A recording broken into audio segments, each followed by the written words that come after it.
नमस्कार। आज जो किस्सा मैं आप लोगों के साथ शेयर करने जा रहा हूँ वो नवरात्रि से या अध्यात्म से रिलेटेड नहीं है। आज का किस्सा आरएसएस से रिलेटेड है। आरएसएस यानी राष्ट्रीय स्वयंसेवक संघ। पिताजी राष्ट्रीय स्वयंसेवक संघ से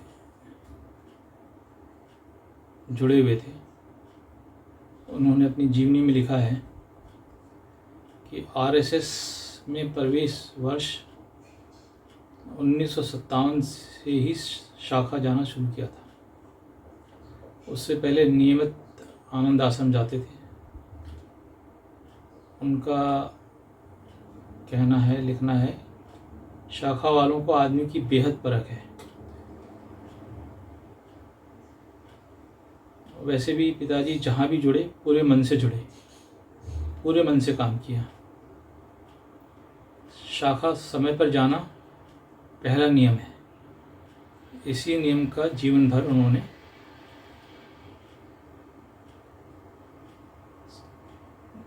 उन्होंने इस काम को, इस नियम को अपनाया और बहुत सफल हुए।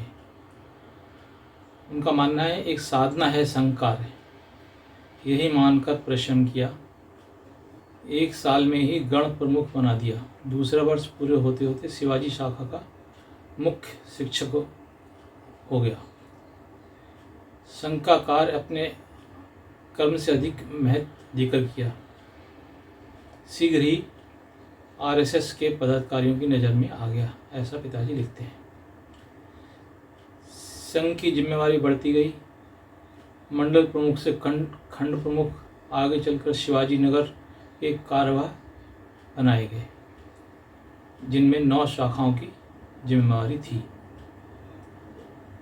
परिश्रम का ही फल था कि सरसंघ चालक परम पूजनीय, उस समय परम पूजनीय माधवराव सदाशिव राव गोलवलकर जी, जो गुरु जी के नाम से प्रसिद्ध हैं, के सार्वजनिक कार्यक्रम जो हर वर्ष होते थे के बाद कार्यकर्ताओं की बैठक लेते थे। उनमें मैं भी होता था। कम से कम 5 बार उनके सानिध्य में बैठकों में रहा। सौभाग्य से बरेली संघ का एक मुख्य केंद्र रहा है। संघ के बड़े सभी अधिकारी और प्रचारक वहाँ आते रहे थे। जिन महापुरुषों का सानिध्य पिताजी को मिला, ऐसा पिताजी लिखते हैं, उनमें गुरुजी तो थे ही, उनके अलावा नानाजी देशमुख, पंडित दीनदयाल उपाध्याय, अटल बिहारी वाजपेयी जी, लाल कृष्ण आडवाणी जी, वेंकैया नायडू जी, माधव जी देवड़े, बाबा साहब आप्टे, कुशाभाई ठाकरे, विवेकानंद केंद्र कन्याकुमारी के प्रबंधकर्ता इंजीनियर थे एकनाथ रानाडे, विश्वरंजन भट्टाचार्य उर्फ नेताजी, उत्तर प्रदेश के मुख्यमंत्री रहे राम प्रकाश जी जैसे गणमान्य विभूतियों से मिलना, बात करने का मौका मिला। सब एकदम साधारण, कोई मैं नहीं, कोई छोटा, कोई बड़ा नहीं।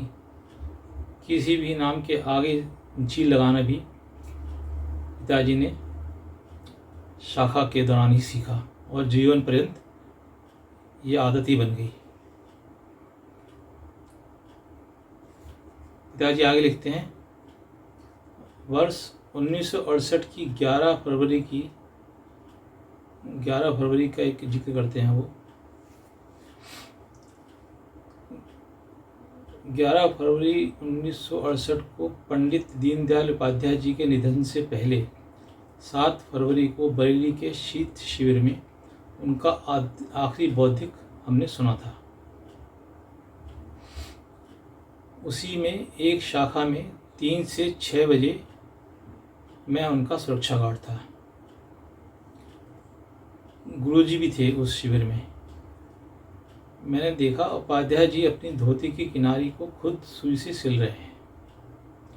संयोग से गुरुजी भी उधर से निकले तो उपाध्याय जी को देखकर बोले, अरे दीनदयाल जी क्यों सिल रहे हो, धोती मिल जाएगी।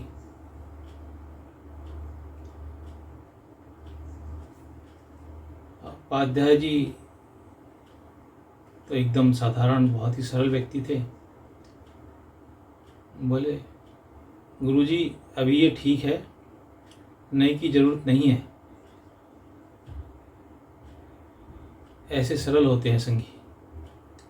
पिताजी आगे लिखते हैं, दीनदयाल जी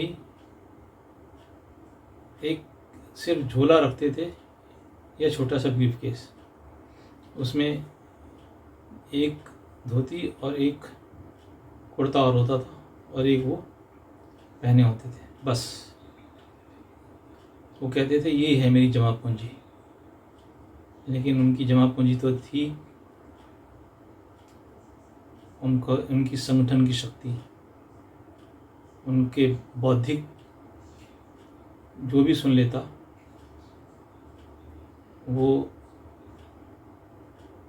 एकदम अलग ही विचार हो जाते थे। पिताजी लिखते हैं,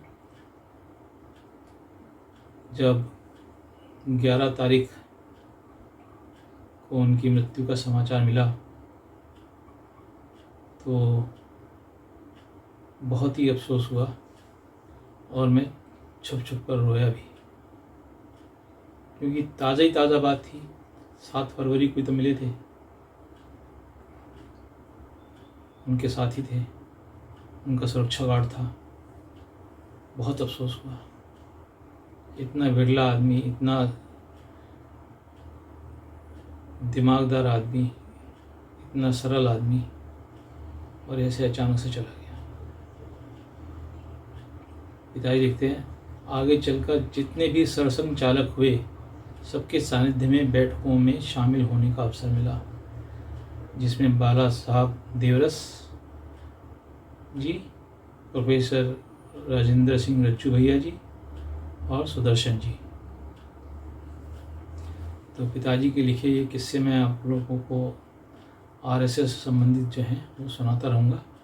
उन्होंने बहुत कुछ लिखा है आरएसएस के बारे में, और वो बताते भी थे बड़े गर्व के साथ। तो जो आरएसएस को पसंद करते हैं, संघ में गए हैं, संघ से जुड़े हैं, उनके लिए और आज की जनरेशन के लिए ये संघ के किस्से बहुत प्रेरणादायी रहेंगे, ऐसा मेरा मानना है। मुझे बड़ा गर्व है अपने पिताजी पर कि वो इतनी महान विभूतियों से ना सिर्फ मिले, बल्कि उनके साथ बातचीत की, उनका सानिध्य मिला। तो मैं मानता हूँ कि वो बहुत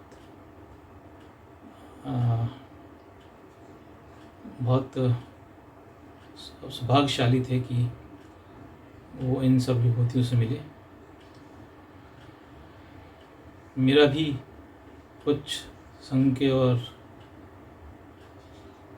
बीजेपी के लोगों से मिलना होता रहा है, जो मैं अपनी किस्से कहानियों में आप लोगों के साथ शेयर करता रहूँगा। नमस्कार, धन्यवाद। जैसा सब कहते हैं वैसा मैं भी कह रहा हूँ। आप चैनल लाइक कीजिए, सब्सक्राइब कीजिए। बहुत बहुत शुक्रिया।